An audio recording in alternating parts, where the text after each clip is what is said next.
Good evening and salutations, my Days of Our Lives fans. First of all, before we get started, I want to apologize for yesterday. Yesterday, the internet was working my last damn nerves. Now, Mondays are usually, my late days as far as uploading. But when I mean uploads are slow, I mean like it said it took 3 hours for me to upload a 20-minute, 17-minute video. So I want to thank everyone for actually watching it yesterday, because yeah, that was rough. And if anyone watches GH, apologize for that too, because that.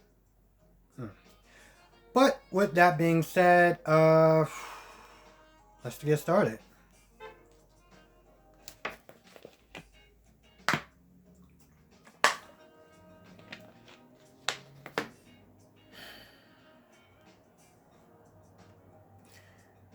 Let's start with Chad. Jesus Christ, Chad.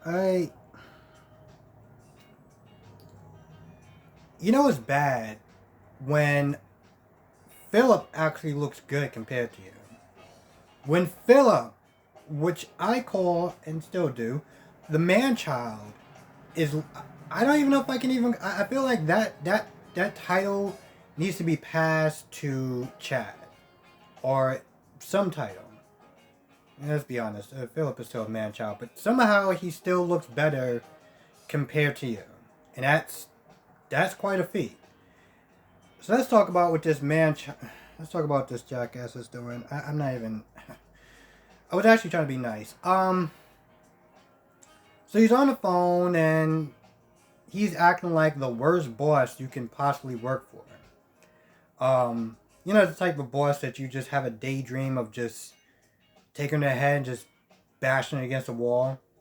The minute they just say hi to you, you just decide that's what you want to do today. Like this is the day that I take care of this man. So he's on the phone and he's yelling and he's all like, "Oh, if you don't do this by today, then you're fired and you lose the contract and yada yada yada." Just acting like the spoiled, entitled, rich prick that he is. And Kate comes over and it's like, what is going on with you? And once again, he's all like, "Oh, Jake is sleeping with my wife and yada yada yada." That bracelet. And granted, that was a flimsy excuse. That bracelet that Jake gave to Gwen. We all know it's for Abby, and he's just going on and on and on and on and on, and it's like, oh, shut up. And Kate is trying to calm him down, and this is where Kate's like, listen, I've been following him. He's been pretty decent. I've gotten to know him a little bit, but nope. No. That's not enough for him. The pompous jackass that he is. He's all like, oh, well, because at some point, Kate is like, I'm loyal to you and stuff like that, like I'm riding with you. And, this is when Chad's like, good, like, I hope you're loyal to me because of yada, yada, yada. And just like, the fact that he had the audacity to sit there, I mean, I guess I don't really know the history, so I can't sit there and really slam him for questioning her loyalty, but he just was full-blown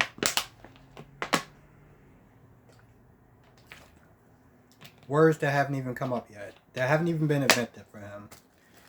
And yeah, he's just acting like a man child. So at some point, he's making me so angry that I'm using man child for him that I generally use for Philip. It's amazing. So at some point he he goes up to Gwen's room and he's talking to Gwen. And he's all like, listen, I got you a babysitter. I got a babysitter for the kids. You can stay, you can hang out, and you can enjoy the party. You've been good. So he compliments her on the dress and everything, and at some point, they bring up the bracelet. I don't remember how, but they bring up the bracelet. And, this is after Gwen is all like, oh, well, he felt like it wasn't good enough as far as, like, the money he spent on me and yada, yada, yada. So I gave it back to him. And And then she comes up with some sort of she lies and she's like, "Oh, just that you know, I don't remember exactly what because I at some point I kind of tuned it out, but basically it was like, oh, you know, Jake really meant to give it to Abby, and you know, it says some sort of. You actually had to go back. So basically, Gwen was like, you know, he took it back or whatever, and he, you know, he really wanted to give it to Abigail. Well, actually, to tell you the truth, she said half of that. She was like the person he really wanted to give it to. And Chad just pretty much just filled in the blanks because, you know, he's had it out for Jake since day one. Um, so it didn't really sit there and take much convincing to, you know, convince Chad that Jake gave the bracelet, you know, to Abigail. And I'm just like, bro, do you, you know, when you look back at this and you realize that, you know, Gwen wasn't there playing you for the jackass that you are, um, how much you're gonna be kicking yourself? You know, because I can't wait for that day. I can't wait until he finds out that Gwen was sitting there lying to him the whole time, and he was eating it up like the pompous little jerk that he was. I can't wait for that. I can't wait to see the look on his face. That is going to be a very good day. Gwen the whole time is just being sneaky Gwen because reasons and whatever. Honestly, to tell you the truth, at this point, here's the thing. I wish that I can get on here all the time and be positive about some of these episodes. Because when I am positive, you know, I really do enjoy the episodes and I do enjoy some of the characters. But like Gwen is just not a character that I can even get behind. I can't even get behind her as a villain because I don't even know why she's doing what she's doing. So every time I see her, I'm just like, okay, alright, yeah, sure, whatever. And then I'm on my phone because at this point I just kind of tuned her out. Because I'm not getting any resolution of why she's doing what she's doing. So after a while, I just stopped caring. Maybe I'll care again. Maybe I'll care again once they finally tell us why she's doing what she's doing. But yeah, you know, Gwen is just being a scumbag like usual. At some point, Jake walks in the room. And, you know, Jake is all like, I want my bracelet back. I want the bracelet back. And I hate saying manhandle, but he did grab her pretty hard. And I was like, bro, listen, I get it. She's a scumbag. But she ain't worth jail time, you know? I'm literally like, bro, you might want to just calm it down. I get it. She is unspeakable words that I'm not going to sit there and describe to her, of her. But she ain't worth it. And, you know, Gwen is being all like, I don't know. It's like whenever she talks to Jake and she talks about, you know, they bring up Kate and stuff like that. She always has this angry and hurt look on her face, and it's like, you know, I would actually have some sort of sympathy for you if you didn't act like a total scumbag 99% of the time. From the time that I actually saw this character, I've just never really liked her, and so I just don't have a sympathetic bone in my body for her. You know, they get into it and it's whatever. He does get back the bracelet. You know, Gwen is all like, oh, when she leaves you, you know, I want back the bracelet.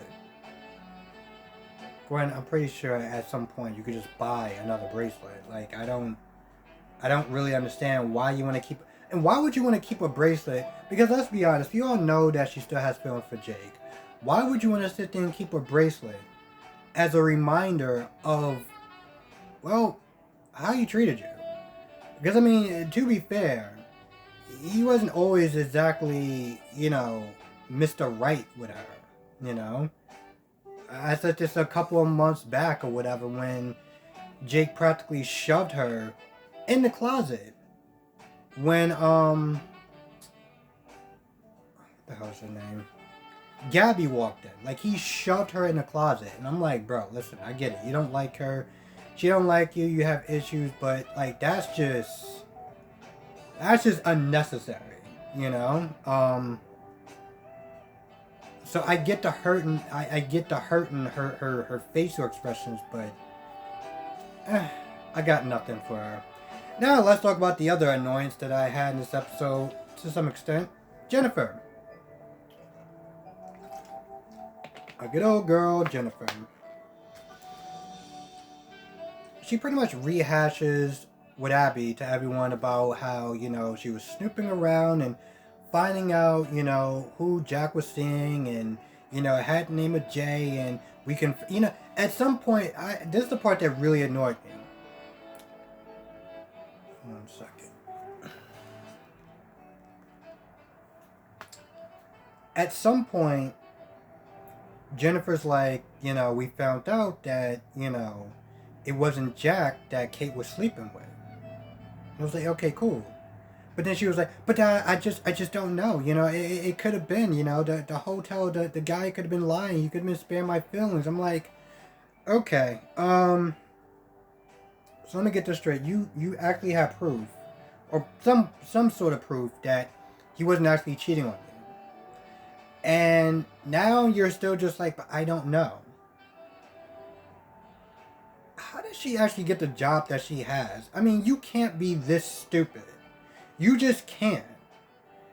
Just the fact that those words came out of her mouth, I was like, what does he see in you? Seriously, what does he see in this woman? Because for the life of me, I just see a giant pain in the ass. Like, dead ass serious, I just see a giant pain in the ass.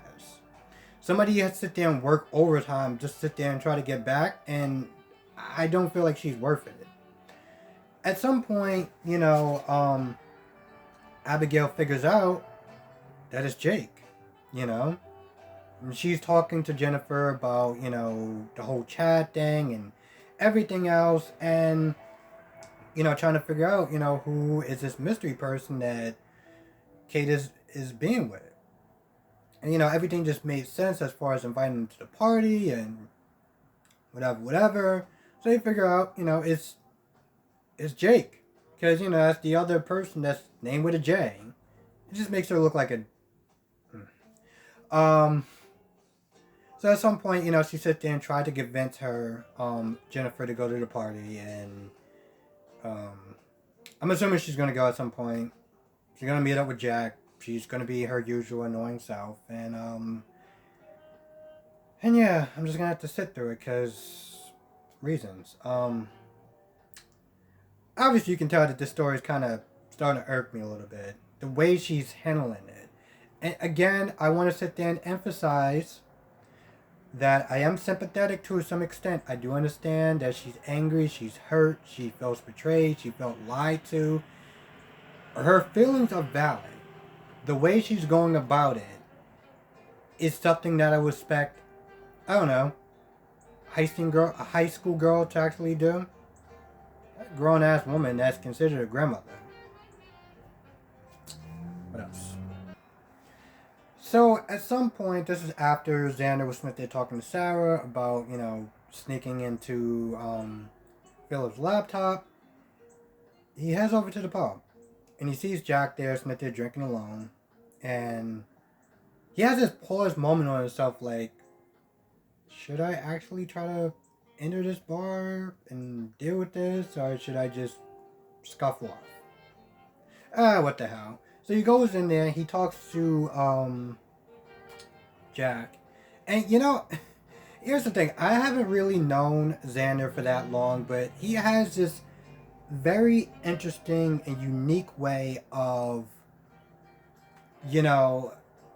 giving advice and just kind of just doing the whole tough love a little bit, And it's like I said, it's pretty interesting. So he's talking to Jack, and Jack is feeling kind of down because he gave Jennifer a present, and he hasn't heard from her. And he's all like, I haven't given up, but I'm just, I don't know what to do. And, and again, on Jennifer's part, she's like, I don't know if I can still be with him. And I'm like, lady, I'm so over you. But Jack is like, I don't know what to do, you know?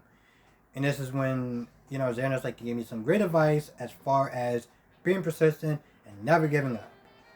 And Jack is like, oh, you've never been happier, right? Because everything is good, right? And that's when Xander's like, no, well, the thing is, we broke up again. And I'm like, oh, that probably wasn't a good example as far as you trying to lift up his spirits and give him advice about never giving up. Because you are not exactly a good example. I mean, he is, because we all know that they're faking it, but the point is, when you said that, I was like, that probably didn't help. I'm not gonna lie, at some point, I don't remember because I think I probably got bored, but point is, he talks to Jack to kind of lift his spirits and stuff like that, and just, I guess, kind of remind him that, just because you gave her a gift doesn't mean she's automatically just gonna be like, oh, I want to be back together with you forever and ever and ever. It's like, you still got to put in that work. Which, I'm going to be honest, I don't think that she's worth it, but whatever.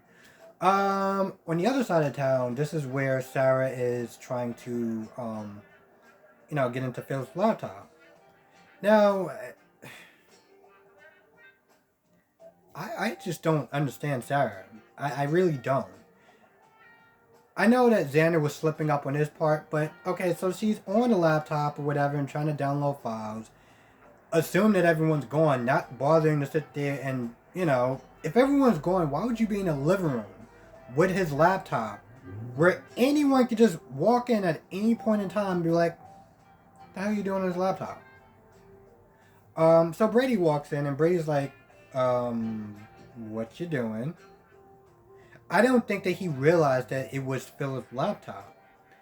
But, Sarah has that, oh crap. And she made some sort of excuse. And they start talking and I was like, okay, I don't know how you dodged that bullet, but whatever. Keep it going. I'm pretty sure that Brady doesn't realize that, I was going to say Brando. Brady doesn't realize that that's Philip's laptop. So they talk about, the breakup with Sarah and Xander. And, Brady's all like, oh, he's a dirtbag, he's a scumbag, and yada, yada, yada. And Sarah's like, hey, don't you talk about him like that. What the You're supposed to be...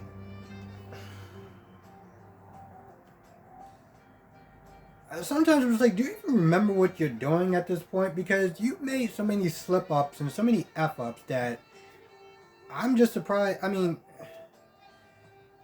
I've said this before that Brady isn't the most, smartest person that I've seen. But even he was like, I thought y'all were broken up. So she makes up some sort of excuse again. She's all like, yeah, I know we're broken up, but I still don't want to hear you talk about him like that. Like, I'm just kind of over it, And for whatever odd reason, he doesn't check that. He doesn't accept it. And, he accepts it and he just... he just keeps it going. And they talk for a little bit, and then at some point, Brady leaves, and he goes to Titan. No, not Titan. He goes to whatever sort of job that he's working at. I think it's Black something. Anyway, back at whatever place that I just can't remember for some odd reason, Chloe asks, Philip, could we use your storage place, because you turned down Brady pretty hard, so, she puts on the old charm and, he says yes, because he can't say no to her. And yet somehow you decided to dump her for this other woman that I have not met yet, and I'm still just like... I think you all know how I feel about her. So we'll just move on. At some point, Chloe offers, 2 tickets or whatever to, Philip. And Philip, at first, he's like, oh, so you're asking me out? They clear up that miscommunication. And then, Chloe's like, she doesn't seem like she's your type. And, Philip's like, oh, I'm trying something new. Like, dating my stepsister. Because that's that is definitely no. That's no. That's something. So anyway, he takes the tickets and he heads back over to the house and he talks to Sarah and he offers, he's like, hey, would you like to go to Titan or whatever? Would you like to go to the Mara Ball or whatever thing that they're celebrating? And she's like, no, I just don't think it's going to work out between us because, I'm still not, in a good headspace to date somebody else. And, Philip's like, well, I tried, I understand. And she pretty much just gives him a hard no. She's like, listen, this isn't going to work out. I just, no, So it was like, good. I'm glad we got that over from your side. Because he did kiss him on Christmas Day. Let's just be very clear that happened. But at some point, Philip just kind of just stands there and ponders what to do with the tickets. And I don't remember what scene comes up next. I mean, I think that was pretty much the end of that scene. Anyway, back with Brady and Chloe, they're talking and, Brady sees Chloe just working and, he's like, yo, you can't be doing this on New Year's Eve, New Year's, like, you should be doing something, you should be out having fun, and, I should be working and kind of getting my mind off of Kristen because, that's a thing for some odd reason. I'm not saying Kristen is bad looking. You know what? I'm just not gonna really go there. The point is, they both decide that it's probably a good idea for them not to work because Brady's like, me working and looking at spreadsheets is not gonna get my mind off of Kristen. So I don't know if they're married yet. Are they married? I don't know. But they both decide that they should go. Well, Brady asks Chloe, because apparently he has 2 other tickets or whatever. And he asks her to the event that I still can't remember what the name of that event is. But he asked her and she doesn't seem like she's going to say no. So I guess that's going to be a thing. For a little bit into Kristen comes back home and I guess all hell's going to break loose. So I guess we'll just wait for that. What else? And yes, I think that's about it. I don't think I missed too much. If I did, let me know in the comment section. Thank you so much for watching. I want to thank everyone who watched it yesterday, even though the internet was it's just better not to curse. Point is, it just was not really working in my favor yesterday, and I want to thank everyone who watched it yesterday, who's watching it today. I really appreciate it. I do read all the comments, especially when I'm at work, because, well, I'd rather be doing this than work, but, to get more of a subscriber base, but all the same, I still love doing this anyway since I'm watching it. With that being said, that's going to be enough of my rant. Thank you so much for watching. Be safe. Let me know what you thought of this episode, and I will catch everyone in the next review.